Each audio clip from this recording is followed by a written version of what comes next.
Merci à l'équipe de louange. C'est vraiment un moment très fort. Vous avez été bénis ce matin? Je crois que le Seigneur est en train d'ouvrir vraiment une porte. Et le Seigneur veut libérer la foi ce matin. La Bible dit clairement dans Marc chapitre 6 qu'il a été limité au niveau des choses qu'il voulait faire parce que l'ambiance n'était pas vraiment une ambiance où la foi pouvait se libérer complètement. On avait beaucoup de préjugés par rapport à Jésus, beaucoup d'idées préconçues, c'est un charpentier, etc. Et la Bible dit qu'il ne pouvait faire que quelques miracles. Donc la foi, dis à ton voisin, la foi c'est contagieuse. Tu vas être contaminé cette semaine par la foi qui vient de Dieu, la foi qui vient de la parole de Dieu. Et merci à nos amis qui vraiment nous a déjà introduits dans cette présence de Dieu. Dis à ton voisin, tu es précieux, précieuse pour Jésus. Le monde a tellement besoin d'entendre le message de l'Évangile. Et nous aussi, il faut que nous nous voyions au travers des yeux du Seigneur. Comment tu te regardes? Est-ce que tu es une créature merveilleuse? Et Dieu t'aime. Et donc, nous sommes responsables de l'association Ensemble pour le Royaume. Et Sylvia et moi, nous travaillons aussi au sein de la Marche pour Jésus. Et donc, cette année, on était vraiment bénis. On était sur le Champ de Mars. Il y avait 15 000 personnes, en tout cas, pendant la marche. Et sur le Champ de Mars, Dieu nous a ouvert une porte. On va vous raconter un petit peu tout ça, parce que ce sont des défis que Dieu nous a mis devant nous. Et par la foi, on est rentré dans cet appel de Dieu. Et nous sommes aussi dans le comité donc, de Paris de AIMG. AIMG, c'est Association Internationale Miracle et Guérison. Est-ce que vous croyez que Jésus guérit encore? Amen. Jésus sauve encore. Voilà. Et ce matin, je vais donc introduire cette semaine sur la foi. Comme je disais tout à l'heure, le Seigneur va libérer les foi. Le Seigneur va libérer les cœurs. Parce que nous avons besoin d'être libérés et de pouvoir s'approprier de ce que Dieu a prévu pour chacun de nous. Amen. Dieu a prévu quelque chose pour toi. Dis à ton voisin, Dieu a prévu quelque chose pour toi. Dieu a des bonnes choses pour toi, des bénédictions pour toi. Et il veut que tu saisisses par le moyen de la foi. C'est par grâce que vous êtes sauvés, par le moyen de la foi. Cela ne vient pas de vous. C'est un don de Dieu. Ce n'est point par les œuvres, afin que personne ne se glorifie. Éphésiens chapitre 2, versets 8 à 10. Et c'est très important de bien comprendre la foi. Mais je dirais qu'il y a plusieurs manifestations de la foi dans le Nouveau Testament. Et donc je voudrais quand même vous développer un petit peu tout ça. La foi se manifeste et on a l'impression qu'il y a plusieurs types de foi. Et ça vient de moi. Hein. Quand je dis plusieurs types de foi, il y a ce que j'appellerais la foi qui sauve. Je ne sais pas vous, mais moi, j'étais athée avant. En fait, je me suis déclaré athée parce que j'étais tellement déçu de beaucoup de choses. Et je me suis dit, non, je ne crois pas en Dieu. Même si de temps en temps, je prie en secret. Et à un moment donné de ma vie, j'étais un délinquant, un voyou, je traînais dans les rues, je faisais beaucoup de mal à beaucoup de gens. Et dans mon cœur, il y avait de la haine, de la violence. Et je faisais peur aux enfants. Et j'étais malheureux.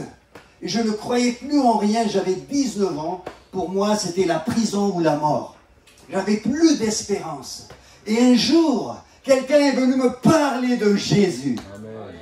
Et cette personne m'a dit que j'étais une créature merveilleuse pour Dieu. Et que Dieu pouvait transformer ma vie. C'est quelqu'un qui a besoin d'être transformé par Jésus. Il est ici ce matin. Et il te voit, il voit ton cœur. Il voit tes soucis, tes problèmes. Il veut te transformer. Te donner une espérance. Et cette personne me disait que Jésus pouvait transformer ma vie.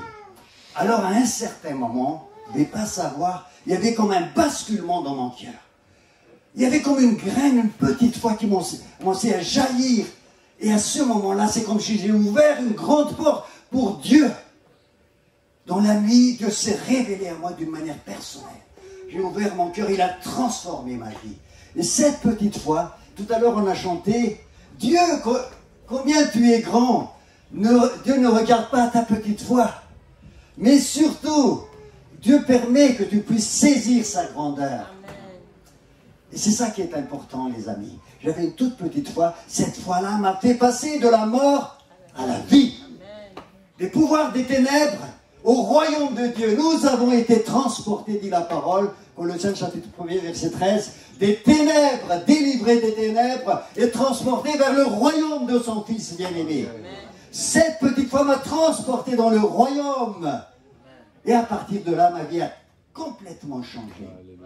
Le lendemain, je parle à Sylvia, qui à l'époque on était fiancés, elle allait à l'église tous les jours, tous les jours, tous les dimanches.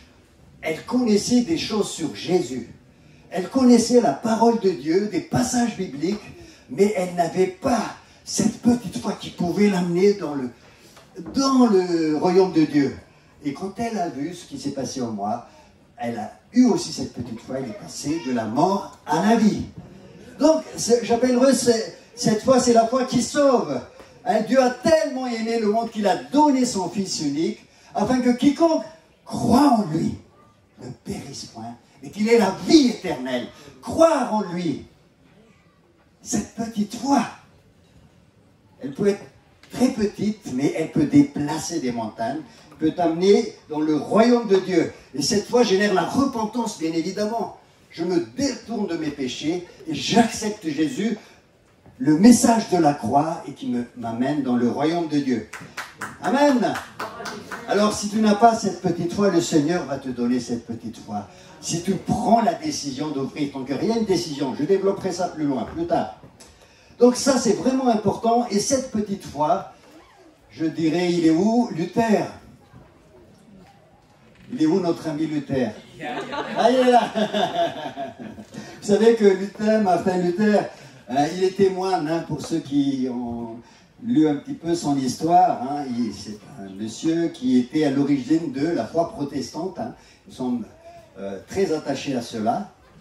Et il est témoin, et il était dans un contexte où on pensait qu'il fallait faire beaucoup d'œuvres pour avoir la foi.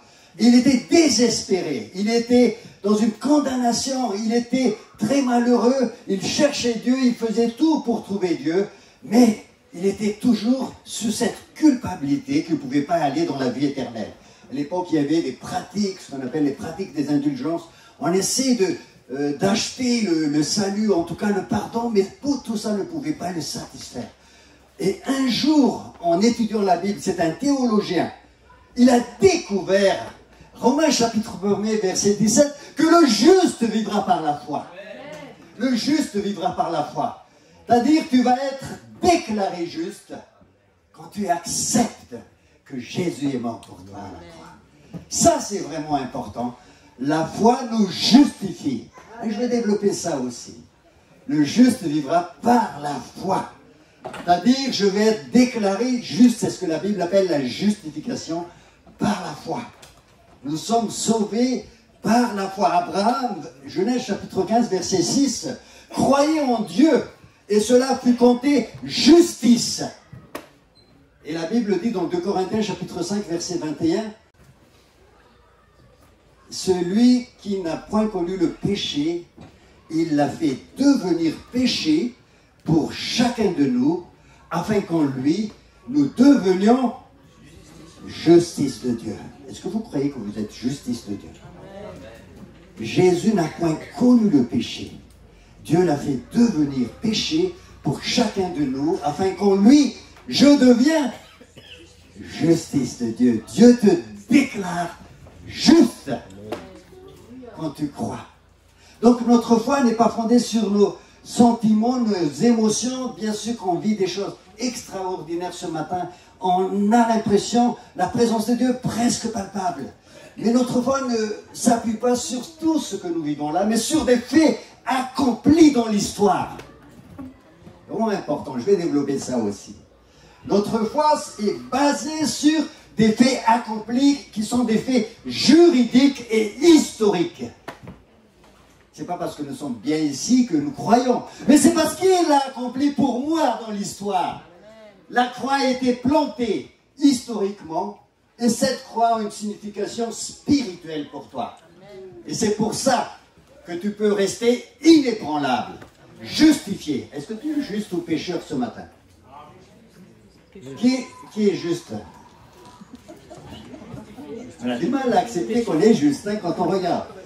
Mais le tribunal de Dieu a fait tomber sur lui le châtiment qui nous donne la paix. Ésaïe chapitre 53 verset 5. Il fut écrasé pour nos péchés, il fut transversé pour nos iniquités, le châtiment qui nous donne la paix est tombé sur Jésus. C'est un fait historique et juridique. Il n'y a plus de condamnation pour ceux qui sont en Jésus. C'est pour cela que je suis juste. Et les chrétiens qui tantôt en haut, tantôt en bas, ils ne se basent pas sur ce fait historique de l'histoire, mais ils s'appuient sur ce qu'ils ressentent. C'est accompli. Tout est accompli. On reviendra sur cela aussi. Important. La foi aussi, les amis, c'est un don de Dieu aussi. Dans 1 Corinthiens chapitre 12, on parle des dons spirituels. Hein, vous savez ça, hein? Et parmi ces dons spirituels, il y a le don de foi. Verset 9, à un autre, donc à partir de 12, verset 8 à 11, or à chacun la manifestation de l'Esprit est donnée pour l'utilité commune. En effet, à l'un est donné par l'Esprit une parole de sagesse, à un autre une parole de connaissance, selon le même Esprit, à un autre la foi, par le même Esprit. Et là, la foi, c'est un des charismes. Le charisme, ça veut dire, dans le terme original, un cadeau immérité. Dieu dépose dans ton cœur un cadeau immérité qui s'appelle la foi. Et cette foi qui vient de Dieu, c'est la foi de Dieu même. Et tu deviens inébranlable. Tu deviens imperturbable. Tu deviens quelqu'un qu'on ne peut plus faire changer d'avis sur ce que Dieu dit. Et c'est pour cela que je disais tout à l'heure que notre foi s'appuie sur des fondements historiques et juridiques. Et ce genre de foi-là, c'est un cadeau du Saint-Esprit qu'il pose dans ton cœur, qui te permet d'affronter des choses peut-être très difficiles, peut-être des maladies, peut-être des situations dramatiques où tu restes stable. Moi, ça nous est arrivé avec ma femme. Une fois, on a prié pour quelqu'un qui est venu à la maison. Cette personne était en phase terminale d'une maladie, cancer en fait, et cancer des poumons. Et donc, elle est venue à la maison, elle ne connaissait pas le Seigneur, on a commencé à lui parler du Seigneur, et tout d'un coup, je dirais, la foi qui sauve a jailli dans son cœur, elle a saisi, et là, elle a reçu le pardon du péché, en acceptant Jésus, en demandant pardon pour tous ses péchés. Et elle est revenue une deuxième fois à la maison. Et là, elle nous déclare qu'elle avait une maladie incurable, le cancer en phase terminale. Et alors, on priait pour elle. Et à un moment donné, Sylvia reçoit comme une pensée qui venait du Seigneur que son père avait offert en fait sa matrice à des esprits occultes. Et on lui a posé la question, est-ce que c'est bien ça? Elle a dit oui. Et donc on a libéré cette personne de cela en prenant autorité sur les esprits. Et à l'instant où on faisait ça, il y avait comme un bruit qui tombait sur là où on était, très fort. Et juste après ça, le Seigneur m'a fait un don de foi. Je dis, tu es guéri. Amen. Il va voir les médecins demain. Tout de suite. Elle est allée voir les médecins au l'hôpital de Trappes, 3 médecins, et les médecins sont tombés de nu, il n'y avait plus de traces de cancer. J'avais l'assurance, c'était une conviction inébranlable. Dieu a posé cela dans mon cœur, et Dieu peut le faire à chacun de nous. Vous savez, les charismes qui sont dans 1 Corinthiens chapitre 12, ce sont des cadeaux immérités. C'est pas parce que tu es beau ou belle ou que tu fais beaucoup de prières même. Hein. Je ne dis pas que c'est pas bon de faire des prières. Si, il faut prier, entretenir notre relation avec Dieu. Mais ce sont des cadeaux que Dieu donne à son Église, aux membres du corps de Christ. Et nous sommes tous membres du corps de Christ. Donc si nous sommes membres du corps de Christ, nous pouvons être au bénéfice de ces cadeaux et aussi exercer ces cadeaux pour les autres. Et donc Dieu peut nous donner ça. Donc soyons ouverts aussi à ces cadeaux qui viennent de Dieu. Donc c'est vraiment important. Ça c'est ce que j'appelle le don de foi que Dieu nous donne. Mais il y a aussi, la Bible aussi nous parle d'une foi dans Jude chapitre 1er verset 3. Ça ne marche pas l'affichage?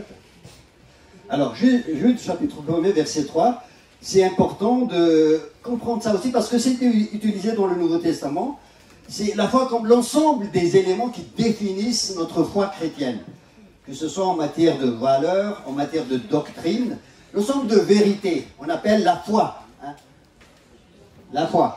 Et par exemple, l'apôtre Paul dans Galates chapitre 1er verset 3, il dit, Galates chapitre 1er verset 23, elles avaient seulement entendu dire « Celui qui autrefois nous persécutait annonce maintenant la foi d'une manière générale. La foi qu'il voulait alors détruire. » Et dans ce terme, la foi, il y a tout. Il y a les valeurs, l'enseignement, la doctrine, tout ce que nous croyons. Dans Éphésiens chapitre 4, verset 5 aussi, il y a un seul Seigneur, une seule foi, un seul baptême. Donc la foi, cette foi-là, elle est donnée une fois pour toutes, Jude chapitre 1er, Jude verset 3, une fois pour toutes quand nous venons au Seigneur, et dans ce Jude 1.3, l'apôtre Paul exhorte Jude à combattre pour cette foi. Cette foi, c'est un don que Dieu nous donne aussi, c'est comme une conviction globale qui est dans notre cœur et nous croyons que, voilà, nous croyons en cela, c'est ça notre foi. Vous voyez ce que je veux dire? Voilà, mais ce que je voudrais, en quatrième type de foi, vous parler pour terminer, c'est cette foi, je dirais, qu'on peut, quantifier. Vous avez entendu les disciples dire à Jésus, augmente-nous notre foi. On a l'impression que la foi, elle est comme ça, on peut l'augmenter, on peut même faire en sorte que cette foi devienne très grande. La foi vient de ce qu'on entend, et de ce qu'on entend vient de la parole de Dieu. Donc vous pouvez augmenter votre foi en lisant la parole. Mais aussi, la Bible dit dans 1 Pierre, chapitre 1er, verset 6, que cette foi-là, elle est précieuse. Et Dieu permet des fois à que des épreuves arrivent sur notre foi pour que notre foi grandisse encore plus. Donc cette foi-là, je dirais en partie, elle dépend de toi. C'est à toi de développer cette foi. C'est à toi de permettre que cette foi grandisse en lisant la parole, en méditant la parole, en déclarant la parole, en proclamant la parole et en agissant selon la parole. Est-ce que tu veux le faire, ça? Alors cette foi-là, c'est... Des fois, Jésus est étonné. Hein. Vous vous rappelez de ce centenier, dans Matthieu chapitre 8, verset 10. Le centenier, il a dit, moi aussi, j'ai des personnes sous mes ordres. Quand je dis à l'un, fais ceci, il fait cela. Quand j'ai dit à l'un, viens par ici, il vient par là. Il a dit, ne viens pas dans ma maison, mais dis seulement un mot. Et la Bible dit que Jésus était dans l'admiration de la foi de ce centenier. Et des fois, Jésus dit, gens de peu de foi. Gens de peu de foi. Et cette foi-là, mes amis, cette foi-là, il faut que celle-là grandisse dans notre cœur. Car sans la foi, il est impossible de plaire à Dieu. Qui veut plaire à Dieu ce matin?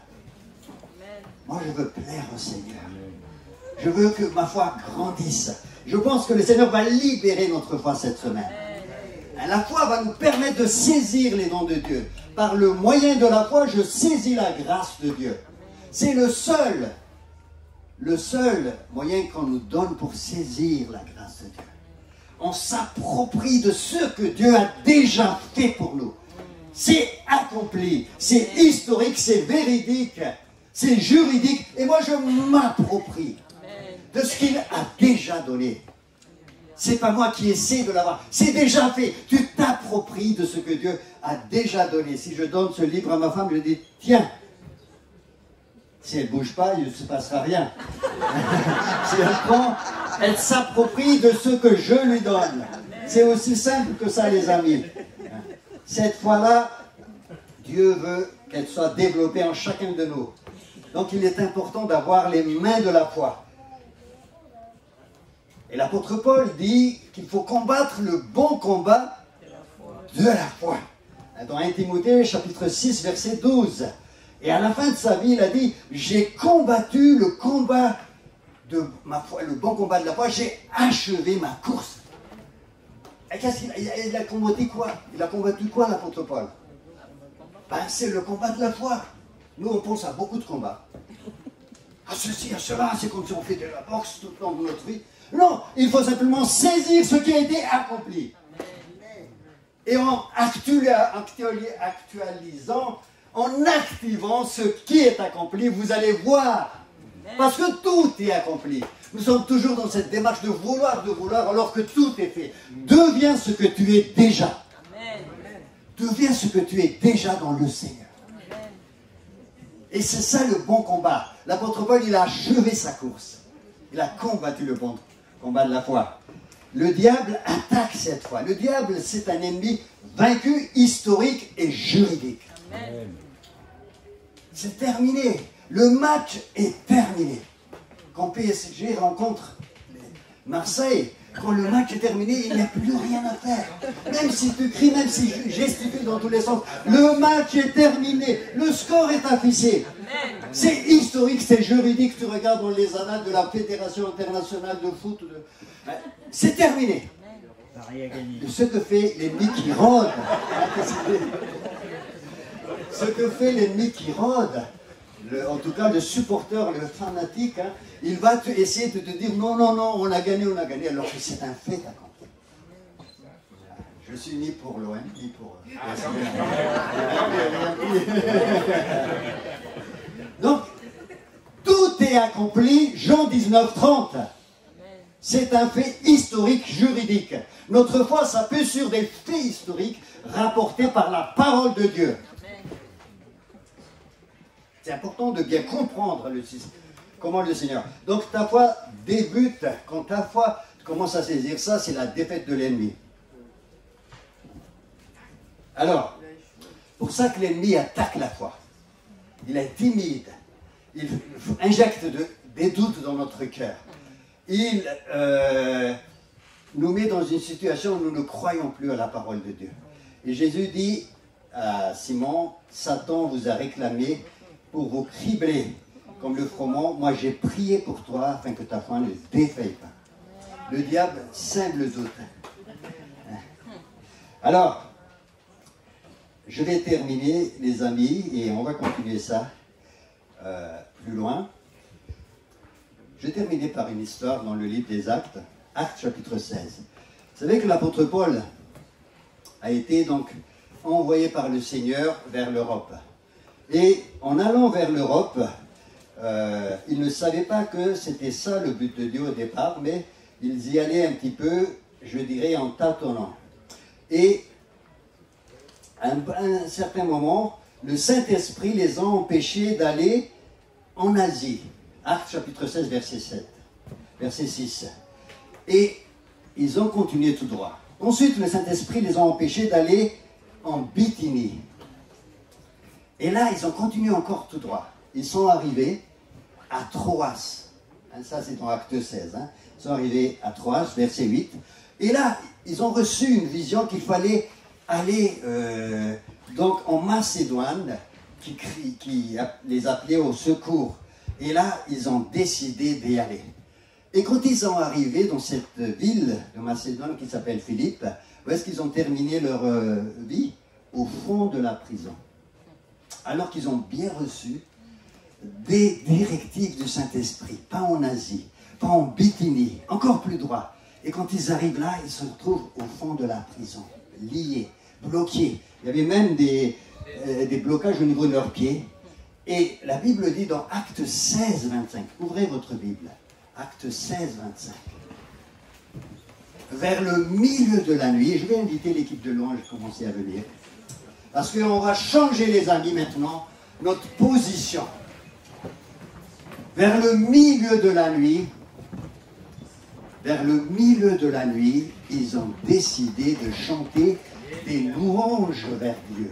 Ton nom résonne dans ce lieu. Jésus, que ton nom résonne dans ce lieu. Tous ensemble, que ton nom résonne dans ce lieu. Que ton nom résonne dans ce lieu. Oh, que ton nom résonne dans ce lieu. Que ton nom résonne dans ce lieu. Jésus, que ton nom résonne dans ce lieu. Que les murs tombent de nos louanges, alors que nos voix s'unissent à celles des anges.